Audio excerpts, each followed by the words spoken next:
인도의 독립운동가였던 마하트마 간디가 영국에서 유학 중에 성경을 볼 수 있었고 마음속에 예수님을 굉장히 좋아했습니다. 그가 주도한 인도의 독립운동의 정신, 비폭력, 무저항의 정신은 바로 예수님의 성품에서 나온 것이었습니다. 그런데 이분이 하루는 친구를 따라서 영국 교회를 갔는데 교회 문 앞에서 거절을 당했습니다. 동양인이기 때문에 들어갈 수 없다는 것이었습니다. 그때 간디는 예수 그리스도와 교회의 이질감에 당혹하면서 마음에 큰 상처를 받았습니다. 여러분, 교회를 한마디로 정의한다면 무엇이라고 대답하시겠습니까? 좀 과격하게 들릴지 모르겠지만 교회는 곧 그리스도입니다. 교회는 건물이 아니고 제도도 아니고 그리스도의 피값으로 산 그리스도의 몸입니다. 교회의 머리는 그리스도고 교회는 그의 몸입니다. 그래서 사도 바울이 다메섹 도상에서 부활하신 주님을 만났을 때 주님께서 하신 말씀이 사울아 사울아 네가 왜 나를 핍박하느냐 하는 음성을 들었습니다. 사울은 분명히 교회를 핍박했는데 주님은 곧 자기 자신을 핍박했다고 한 것입니다. 교회가 곧 그리스도이기 때문입니다. 여러분들에게 주님을 사랑하십니까? 물으면 대부분이 예라고 대답하실 것입니다. 그런데 교회를 사랑합니까? 그러면 얼른 대답이 나오지 않을지 모르겠습니다. 그런데 교회를 사랑하는 것이 그리스도를 사랑하는 것이고 교회를 핍박하는 것이 그리스도를 핍박하는 것입니다. 그런데 우리가 예수님 사랑하는 것은 이해가 되는데 교회를 사랑한다는 것이 쉽게 받아들여지지 않는 이유가 있습니다. 예수님은 관대하신데 우리가 눈에 봤던 교회들이 관대하지 않기 때문이고 예수님은 온유하시지 않습니까? 그런데 교회는 온유하지 않는 것 같고 예수님은 겸손하신데 교회는 겸손하지 않게 보이기 때문입니다. 다시 말하면 그리스도와 교회의 이질감 때문입니다. 그런 면에서 교회와 그리스도의 이질감을 극복하고 교회가 곧 그리스도임을 보여주기 위해서 우리가 회복해야 할 덕성 중에 가장 시급한 것이 있다면 관대함이라고 말할 수가 있습니다. 관대함이 무엇입니까? 마음이 너그러워서 받아주는 태도를 말합니다. 상대방의 생각이나 말이 나의 말과 생각이나 주장과 다르지만 마음을 넓혀서 받아주고 용납하는 태도입니다. 이것이 관대함인데 이 관대함이 바로 우리 주님의 성품이라고 하는 것입니다. 오늘 보면은 다윗의 한 행동 속에서 예수 그리스도의 성품 중에 가장 아름다운 성품인 관대함을 보여주는 사건을 소개해주고 있습니다. 다윗이 사울왕에 쫓기는 동안에 한 번은 블레셋 진영으로 피한 적이 있었습니다. 그랬더니 블레셋의 왕이 이 다윗에게 시글락이라고 하는 도시를 내주었습니다. 그곳에서 다윗은 600명의 도망자의 가족들과 함께 망명 생활을 하고 있었는데 다윗과 그의 부하들이 전쟁에 나가 있는 동안에 아말렉 족속의 군인들이 쳐들어와서 여자와 아이들을 노예로 끌고 왔고 물건들을 모두 가져갔습니다. 다윗과 일행들이 돌아와 보니까 시글락은 그야말로 초토화되었고 가족들은 다 끌려가 있었습니다. 사무엘상 30장 6절 상반절을 보시면은 이렇게 상황이 어려워지니까 다윗을 따르던 사람들이 갑자기 사나워지더니 다윗을 죽이려고 하는 것입니다. 6절 말씀 한번 보겠어요. 백성들의 자녀들 때문에 마음이 슬퍼서 다윗을 돌로 치자 하니 다윗이 크게 다급하였으나 그랬어요. 이때 다윗이 참으로 마음의 아픔을 겪습니다. 다윗이 아파했던 것은 환경 때문이 아니라 6절 말씀을 보면 다윗의 부하들이 다윗을 향하여 돌을 들어 치려고 하였기 때문입니다. 그런데 이 600명의 사람들이 누구였습니까?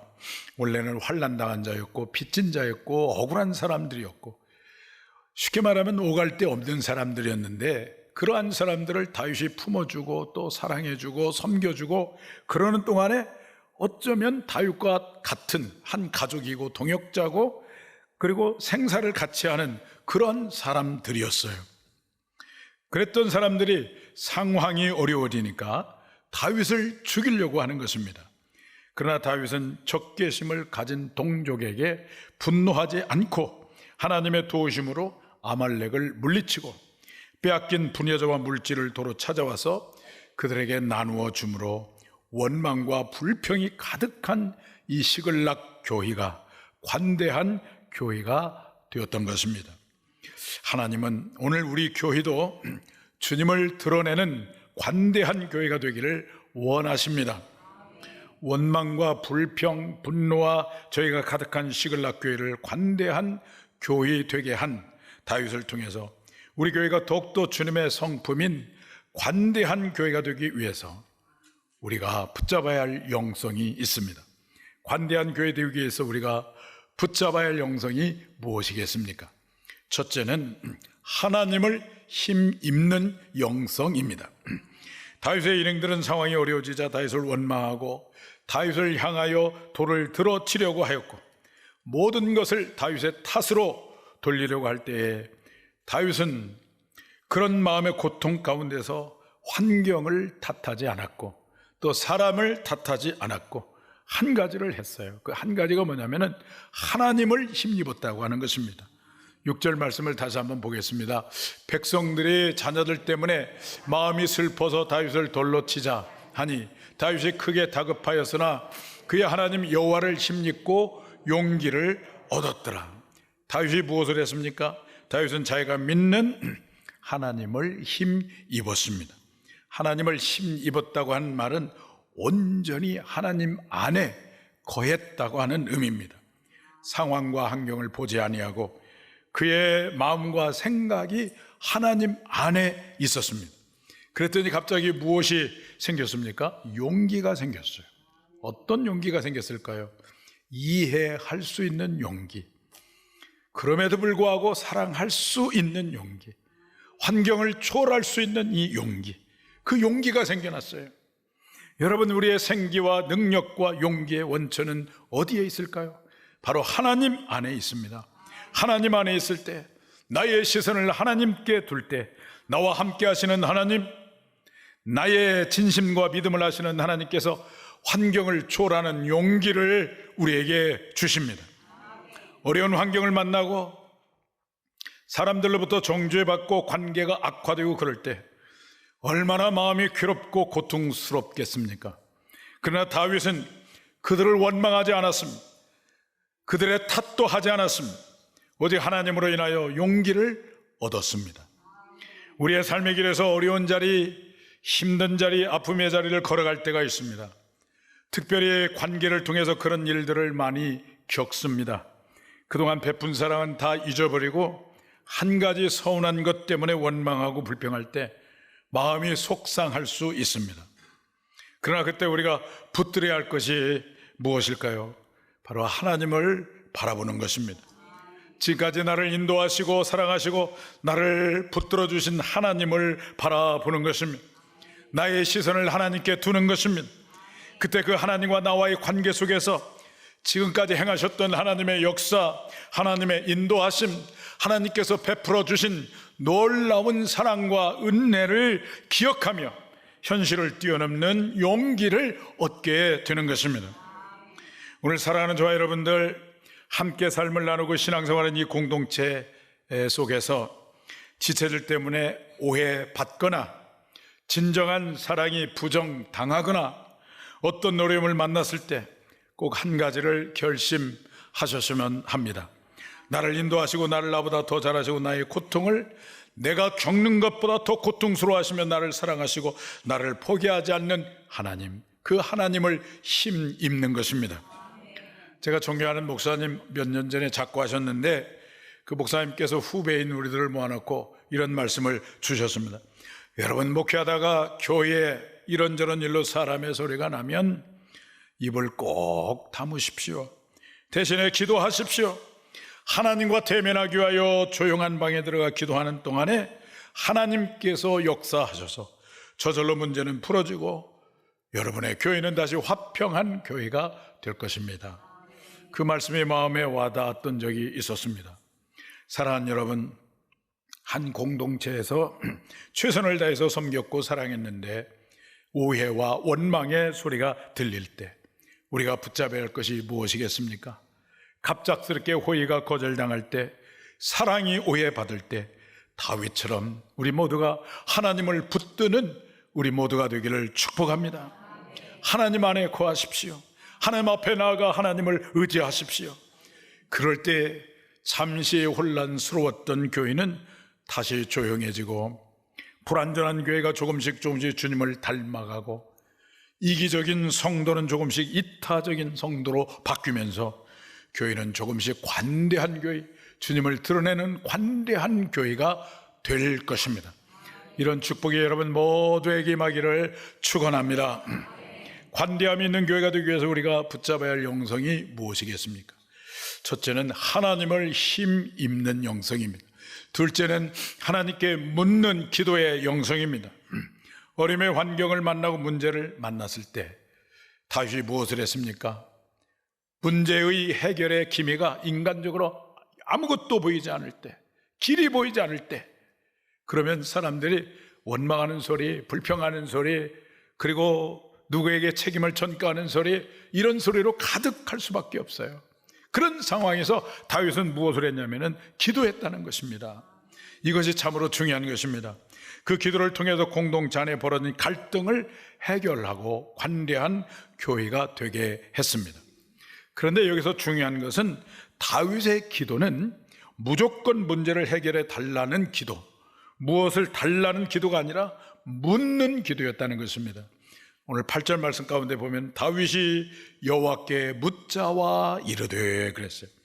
하나님, 이런 때는 제가 어떻게 해야 하겠습니까? 하나님, 무엇을 하기를 원하십니까? 어떤 일을 하기를 원하십니까? 이렇게 묻는 기도를 드렸다는 거예요. 여러분, 기도가 무엇입니까? 무엇을 해 주십시오. 이런저런 문제를 해결해 주십시오. 그것도 기도일 수 있죠. 그러나 좀 더 성숙한 기도는 하나님께 묻는 기도입니다. 하나님, 이런 때는 제가 무엇을 해야 합니까? 하나님께서 하시기를 원하는 것이 무엇입니까? 어떻게 했으면 좋겠습니까? 이것이 성숙한 기도입니다. 그때 하나님은 문제의 답을 주십니다. 길을 보여주시고 방향을 제시해 주십니다. 여러분 믿으십니까? 우리가 믿는 하나님은 살아계신 하나님이세요. 인격이신 하나님이세요. 눈에 보이지 않지만 존재하시고 살아계시고 우리의 귀를 만드신 들으시는 하나님이시고 귀에 들린 대로 반드시 행하시는 신실하신 하나님이시기 때문에 우리가 하나님 앞에 묻는 기도를 드릴 때 하나님은 우리에게 답을 주시고 그 답을 통해서 우리의 길을 안내해 주시는 것입니다. 오늘 8절 말씀을 보면 다윗이 이렇게 하나님께 물으며 기도합니다. 다 같이 보겠습니다. 다윗이 여호와께 묻자와 이르되 내가 이 군대를 추격하면 따라잡겠나이까 하니 여호와께서 그에게 대답하시되 그를 쫓아가라. 내가 반드시 따라잡고 도로 찾으리라 그랬습니다. 다윗이 하나님께 아말렉의 군대를 추격하면 따라잡을 수가 있겠습니까? 이렇게 물었어요. 그랬더니 하나님이 뭐라고 말씀하시냐면은 아말렉을 쫓아가면은 네가 반드시 따라잡고 잃어버린 가족과 물자를 도로 찾으리라. 이렇게 응답을 해주셨습니다. 다윗이 하나님께서 주신 기도 응답을 받고 아말렉을 치기 위해서 이제 갑니다. 그런데 사실은 전쟁에 지치고 피곤한 부하들이었고 다윗을 원망했던 사람들이었기 때문에 그런 사람들을 데리고 이 막강한 아말렉 군대와 전쟁을 해서 이긴다고 하는 것은 거의 승산이 없습니다.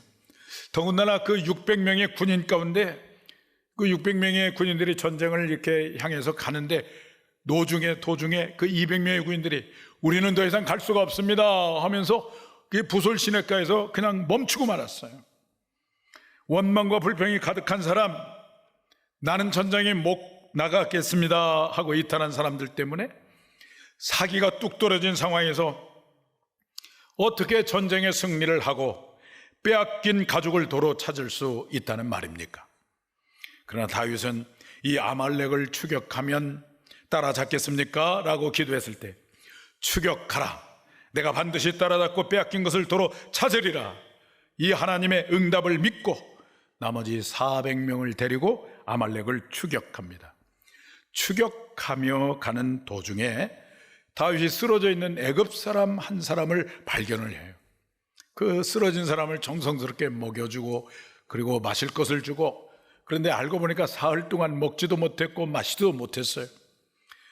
그래서 물었습니다. 너는 누구며 어디에 소속된 사람이냐, 어디에서 온 사람이냐, 이렇게 물었어요.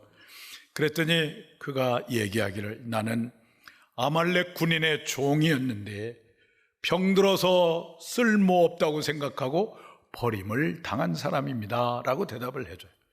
그래서 이 아말렉으로부터 버림받은 이 애굽 군인으로 인해서 그 다윗과 그의 일행은 아말렉의 진지를 무사하게, 무탈하게 들어갈 수가 있었고, 가보니까 승리의 도취감에 빠져가지고 완전한 비무장 상태에서 여흥을 즐기고 있었어요. 그래서 다윗과 그의 일행들이 새벽부터 그들을 급습해서 그 이튿날까지 일망타진하고 빼앗겼던 부녀자들을 도로 찾고 다윗의 두 아내도 도로 찾고 빼앗겼던 물건도 다시 찾아서 올 수가 있었던 것입니다. 인간적으로 생각하면 모든 것을 다 잃고 사이가 떨어진 다윗과 함께한 사람들, 그중에 200명은 전쟁에 참여하지 않겠다고 했을 때 남은 400명으로 어떻게 아말렉을 이길 수 있다는 말입니까? 그런데 다윗은 상상을 깨고 아말렉을 섬멸하고 완성했습니다. 이 모든 예상을 깨고 아말렉을 완전히 섬멸하고 완성할 수 있었던 이유가 무엇일까요? 그것은 바로 하나님, 어떻게 하면 좋겠습니까? 해결의 방법이 보이지 않고 길이 보이지 않고, 그러면 사람들은 자꾸 원망하고 불평하고 남의 탓을 하기가 쉬운데, 그런데 다윗은 그때 뭘 했냐면, 하나님 어떻게 하면 좋겠습니까? 그 묻는 기도에 신실하신 하나님의 응답과 추격하라는 말씀의 믿음의 순종이 있었기 때문에 다윗은 아말렉을 섬멸하고 완성할 수가 있었고, 원망과 불평이 가득할 뻔 알았던 시글락 교회가 관대한 교회가 될 수 있었던 것입니다. 사랑하는 여러분, 우리의 공동체가 하나님의 소원인 영혼을 구원하고 제자 만드는 공동체가 되려고 할 때에 때로는 난관에 부딪힐 때가 있습니다. 그들 반대하는 목소리가 들리기도 하고, 선한 마음의 동기가 오해받기도 하고, 힘들어서 나는 못합니다 라고 하는 소리가 들리기도 할지 모르겠습니다. 그러나 그때 우리 공동체가 관대한 공동체가 되기 위해서 우리가 붙들어야 할 것은, 하나님 어떻게 하면 좋겠습니까? 하나님 어떻게 해야 할까요? 이렇게 다윗처럼 하나님께 묻는 것입니다. 그러면 하나님은 하나님의 방법으로 하나님의 선한 뜻을 이루어 주실 것입니다. 주님의 거룩한 소원을 이루어가는 까닭에 당하는 공경의 상황을 만났을 때 여러분 포기하지 마시고, 주님 어떻게 하면 좋을까요? 주님께 물으시고 주님께서 주시는 말씀에 순종함으로 말미암아 관대한 공동체를 이루시는 여러분 모두가 되기를 축복합니다. 관대함 있는 교회가 되기 위해서 우리가 붙잡아야 할 영성이 무엇일까요? 첫째는 하나님을 힘입는 영성입니다. 두 번째는 하나님께 묻는 기도의 영성입니다. 세 번째는 긍휼히 여기는 영성입니다. 아말렉을 물리치고 돌아온 400명의 군인은 이제 기쁨에 겨워서 제정신이 아니었습니다. 불과 얼마 전까지만 해도 풀이 죽고 비탄해졌고 분노에 가득 차서 돌을 들어서 다윗을 치려고 했던 사람들인데, 갑자기 이제 상황이 바뀌어지니까 다윗을 높이고 다윗을 우러러보았습니다. 모든 이 승리의 이 공로를 다윗에게 돌렸습니다. 사무엘상 30장 20절 말씀을 보겠습니다. 또 양떼와 소떼를 다 되찾았더니 무리가 그 가축들을 앞에 몰고 가며 이르되 이는 다윗의 전리품이라 하였더라. 그랬어요. 전쟁의 승리를 누구에게 돌렸습니까? 다윗에게 돌렸습니다. 승리의 도취감의 400명의 군인은 200명의 동료가 남아있던 이 부술 시내에 잃어버렸던 것들을 가지고 도착을 했습니다. 시냇가에 남아있던 200명의 동료가 승리하고 개선하는 400명의 동료 군인을 보자마자 벌떡 일어나서 빼앗겼던 아내와 아이들을 만나서 껴안고 입을 맞추면서 자신들은 전쟁에 전혀 힘을 보태지 못했지만은 동료들이 거둔 승리에 함께 기뻐했습니다. 그런데 문제는 여기에서부터 발생했습니다. 전쟁에 참여했던 400명의 군인이 200명의 사람에 대해서 발끈 분노한 것입니다. 그들이 아이와 아내를 만난 것까지는 봐줄 수가 있지만은 그러나 양이나 소 같은 전리품은 절대로 나눌 수가 없다는 것입니다. 또 한 번 공동체가 깨어지는 긴장의 상황이 발생하게 되었습니다. 바로 그때 다윗이 나타나서 이렇게 판결을 합니다. 얼마나 아름다운 장면인지 모릅니다. 23절과 24절 말씀 다 같이 보겠습니다. 다윗이 이르되 나의 형제들아 여호와께서 우리를 보호하시고 우리를 치러 온 그 군대를 우리 손에 넘기셨은즉 그가 우리에게 주신 것을 너희가 이같이 못하리라. 이래 누가 너희에게 듣겠느냐? 전장에 내려갔던 자의 분깃이나 소유물 곁에 머물렀던 자의 분깃이 동일할지니 같이 분배할 것이니라 하고 그랬어요. 여기 남아있는 사람이나 나가서 전쟁에 나갔던 사람이나 분깃이 다 똑같다라고 말씀하시는 거예요. 이 전쟁을 이기게 하신 분이 하나님이지 않느냐. 그러니까 분깃을 같이 나눠야 된다고 이렇게 말하고 있어요. 다윗의 마음속에는 어떤 영성이 자리 잡고 있습니까? 긍휼의 영성이 자리 잡고 있죠. 이 영성은 다윗이 오랫동안 이 이스라엘 백성들과 함께 광야를 행진하면서 형성된 하나님 나라의 아름다운 영성입니다. 공동체적인 영성이죠. 이 영성을 가르쳐서 컴패션이라고 그러는데, 컴이란 말은 함께란 말이고 패션이란 말은 고통이란 말이거든요. 고통을 함께 짊어지는 영성, 다른 이들과 함께하는 따뜻한 정이라고 하는 것입니다. 이 영성은 어떤 사람에게 나타나냐면은 다른 사람을 돌봐주는 사람에게 나타난 영성이고 하나님의 은혜를 받은 사람에게 나타나는 영성입니다. 이것이 오늘 우리가 다윗을 통해서 배워야 할 것입니다. 약한 자들을 배려하는 마음이죠. 예를 들면 교회에 나오시는 분들 가운데는 교회가 무엇인지 모르고 오시는 분들도 있습니다. 아직 예수님을 모르시는 분들, 교회 문화에, 영적인 문화에 익숙하지 못하시는 분들이 있어요. 그럴 때 우리가 지적하고 판단하려고 하기보다는 우리가 배려하고 잘 안내해 줄 수 있는 마음이 필요해요. 그래야 우리 교회가 관대한 교회가 되는 거예요. 저도 목회하면서 실수하고 잘못하는 것이 얼마나 많이 있었겠습니까? 그때마다 하나님은 야, 너 목회 그만두라 그렇게 말씀하지 않으셨어요. 기다려 주시면서 사랑하는 종아 항상 격려해 주시고 너 잘할 수 있어 이렇게 말씀해 주셨어요. 우리를 긍휼히 여기시는 주님의 그 긍휼의 마음으로 지체들을 품어주고 관용하고 이해할 때 우리 교회는 조금씩 관대한 교회가 되고 주님을 드러내는 주님의 기쁨의 교회가 될 줄로 믿습니다.